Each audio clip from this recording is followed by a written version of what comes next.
Okay, the simple way to get abs and to get a full set of 6, 8 abs, whatever you're training for. Now, it makes me pretty disappointed, and also it's quite a crazy concept to think that when a runner has a good physique, when they have a strong core, which all runners should have, that they get massive appraisal for it. They get a lot of compliments, and you see that in the first like spring camps around about now when people are going to Monte Gordo, or they're going to different warm weather training camps, getting ready for the season, and all of a sudden you can see that they've been doing the work in the weight room over the winter, and then they're complimented for it. For me, when I look at elite athletes and they've not got a full set of abs and they've not got therefore a strong core, I'm in disbelief. I think you're a professional athlete. How can you not be in the best possible shape that you can be in?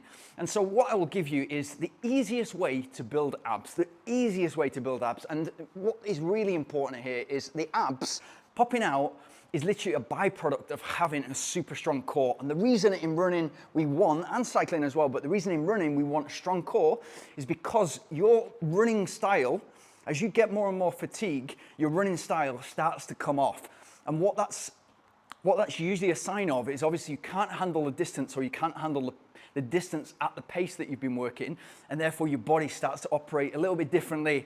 Maybe you see a little bit more labored in the way that somebody's running, and what then is happening is that runner is using his or her muscles in a different way.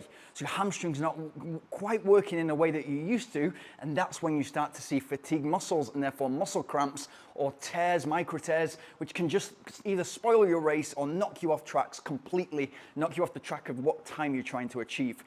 But a strong core will enable you to stay in the same running style in that second half, and most importantly in the final quarter or the final third of, for instance, a marathon. It's often in a marathon, and it's great to see this because it's really funny because it's such an easy thing to fix, and it's easy to build a strong core and therefore abs. But what you'll see is if you look at the start of a marathon and how people run versus the end of a marathon and how people run, it's almost like a completely different runner. There's no need for it to be like that. It's very easy to do this. So this is how to build strong abs. I see a lot of people in the gym, they'll be planking, they'll be doing crunches, they'll be on a machine doing like a different variant of crunches. The easiest way for you to build abs is literally with a bar and doing hanging leg raises. So you just want to hang on your skeleton. You want to hang on your skeleton so that your muscles are not engaged, your biceps are not doing any work, your shoulders are not doing any work, your triceps are not doing any work, your back muscles are not doing any work. This is not a chin up or whatever you would call that when you kind of put your chin to the back. This is not that. It's just you hanging on your skeleton, and all you're going to do is try for your body to stay as still as it possibly could, and then bring your legs up.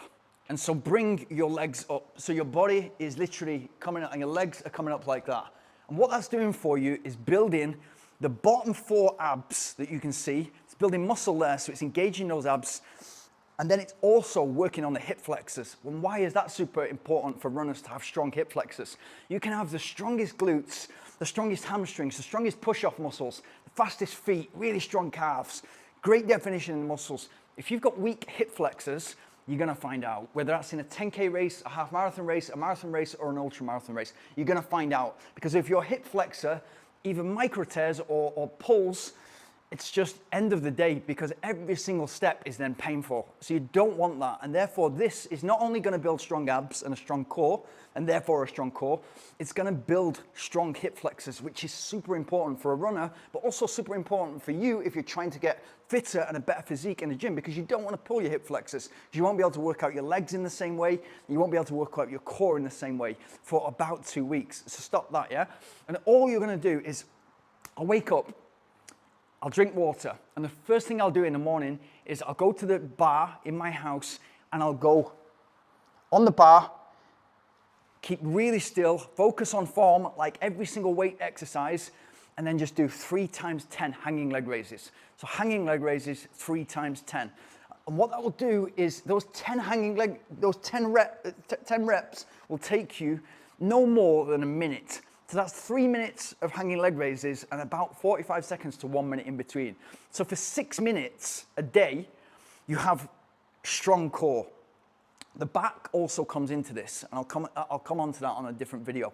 But if you're doing the hanging leg raise in the right way, what you're gonna see is total control. So when you're coming up, you're coming down slowly, and as you go to the back, you're feeling your lower back engage, and also you could do that on the ground. So you just literally lay on the ground, like in a parachute position, and you just bring your head up together with your back legs.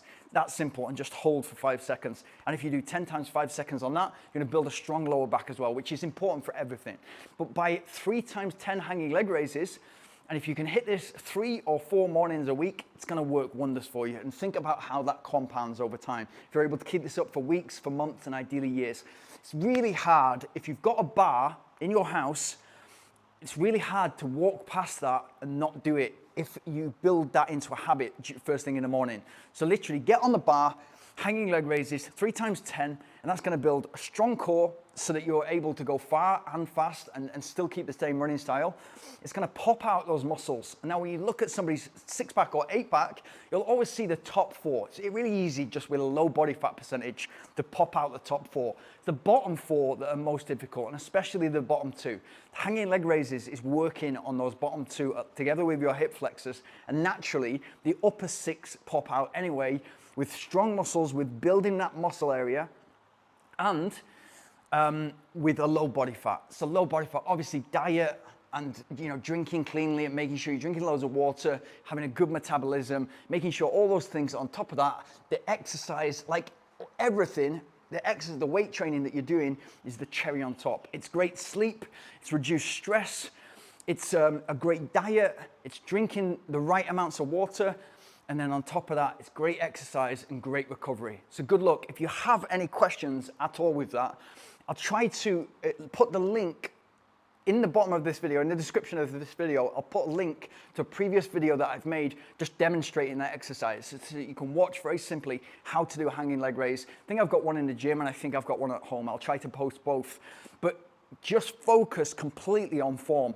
And if right now, if you haven't got the strength to bring your legs all the way up, if you just bring your knees to your chest, so if I step back a little bit, you should be able to see it. If you just bring your knees up to there, that's going to be working initially, and that's a nice progression. The nice progression to hanging leg raises is just bringing the knees up. And again, it's all about hanging on the skeleton, not letting the upper body muscles do any work. And then you're able to completely focus and isolate the core and the abdominals. And the progressions from there are either 3 times more reps, or 4, 5 times more, 5 times the same amount of reps, overall total volume increases, or you can add weight to your legs. Either you can put a dumbbell between your feet, or you can put those wraps around your ankles and work that way. Really, really simple, but that is the best way you can build a core. If you're an elite athlete, and especially if you're a runner where core really matters, whether you're a 1,500 meter runner, a 5,000 meter runner, a marathon runner, or an ultra marathon runner, core is really essential for you to have great races and really finish strong in the latter half of tough races. Yeah, good luck. And if you have any questions, how to do it, form, etc., let me know in the comments below.